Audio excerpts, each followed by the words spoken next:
Welcome back, everybody. It's good to see you. Welcome back. Isn't that funny? I can't really see them. I can only see you, Jen. And you're wonderful. It's good to see you. We can feel them. We know they're can. there. Yeah, we know their presence. We can feel their presence. Yes. Even on Zoom. Yes. Actually, I wish that were true because it has been a long time that we've been on this Zoom thing, and I am so ready for in-person stuff. Oh, it's going to feel really good. Yeah. We are talking about uptalking. Good example. Yeah. Today we're talking about uptalking. Yes. And we're going to really talk a lot about it. I love that you are demonstrating. I'm going to keep that with you. You get to demonstrate this habit. I'll ask you, but I'm really asking our listeners, what's it like when somebody talks to you in a work environment, in sort of a professional business environment, and you hear that we can officially, formally call it a upward vocal inflection at the end of a sentence, also known as uptalking. Yes. What does it do to you as a listener? It confuses me because it sounds as if it's a question. Yeah. And then I'm waiting for that. It's not this fluid conversation you can have or process, because at the end of each thought, it sounds as if there's a question built into it and you don't know what's coming next. It's confusing. It makes me have to work harder to follow along with the presenter. And I'm going to take that a step further, because I would argue, and even if this is bunk, I don't think it is. I think it's actual real stuff. And I'd love to get some research on this. But this downward sound we call a period, I think it's universal. If you listen to people speaking all other languages, there's always sentences. And to tell you you've reached the end of the sentence in every language, maybe some more than others, but I think it's pretty much across the board, there's a downward sound at the end of sentences, most sentences at least. So my thought is, one of the reasons you struggle, and I struggle, and we all struggle with uptalking, is because that downward period sound is so universal. It's built into us. It's part of our natural kind of design for listening. It is that thing that says process. So when you don't have it, your brain is like really confused. It's not just you're consciously going, that sounds like a question. It's your brain way in the background, deep inside, is waiting for the period. And when it doesn't get it, it doesn't know to process. Yes, it's as if you're hanging. You're still hanging. Yeah. And you don't know what to do with it. I also believe, Scott, that presenters that have this habit, I believe they do not realize they have this habit. Yeah. Well, it's like so many things we've talked about. We're not aware of our speaking habits, generally speaking. None of us have gone through, this formal kind of thing in our education where we really focus on this thing, speaking as a skill. So we go through life with these unconscious habits, and we sort of start talking like our peer groups and things like that. And so they're there. It's not until there's somebody who says, did you know you uptalk? Or, a moment of clarity where you go, oh my gosh, I've never really listened to myself speak before. And wow. For sure. I remember when I was working in the corporate world, I worked for a leader who had this uptalk, and it was consistent. Really, every conversation, every presentation, it was that upswing at the end of a sentence. And I realized what it creates is lack of credibility, and it also can come across as being lacking confidence. Yeah.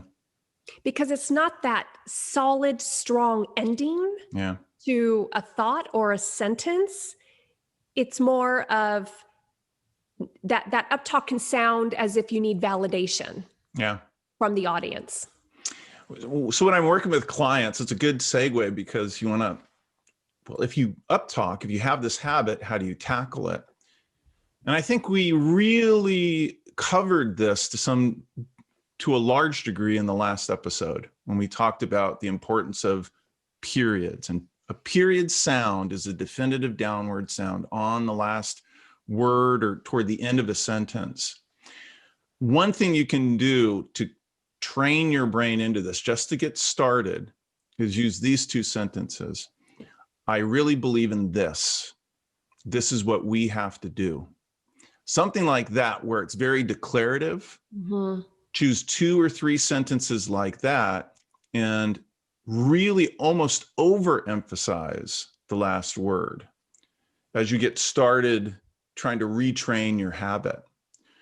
And as time goes on, of course, you can use any content that you can talk through quite easily, but you have to retrain your brain to recognize the period, emphasize it in a really downward way. Can you, Scott, may I put you on the spot? Yeah. Could you, those 2 sentence examples that you gave, can you give those in the uptalk and then show us what the period sounds like? It's a good exercise, Jennifer, because people should experience again how it changes the listener's experience of you. I really believe in this. This is what we have to do. Versus, I really believe in this. This is what we have to do. It is night and day. Isn't it different. Crazy? Yes. One is commanding and confident. Yeah. And the other is the exact opposite. Yeah. Once you develop awareness, not just that I have an uptalking thing and period should sound like this, but you really listen to the quality of how you're speaking, these kind of nuances, you can really get good. So I would have people, when I work with them, sometimes say those 2 sentences 3 different ways, but all with periods.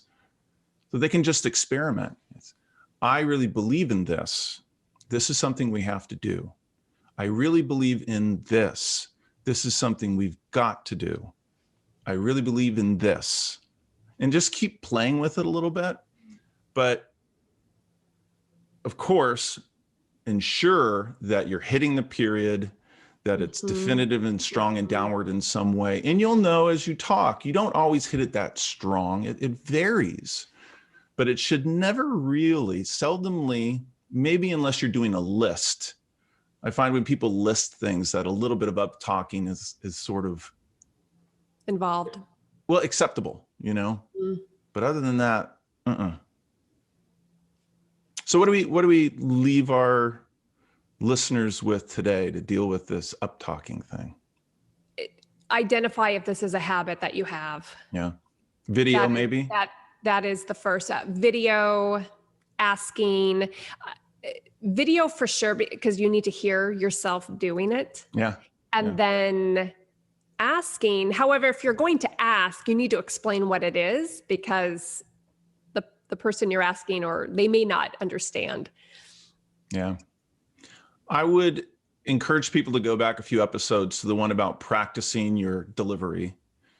And listen to that, because that episode talks about a process for practicing.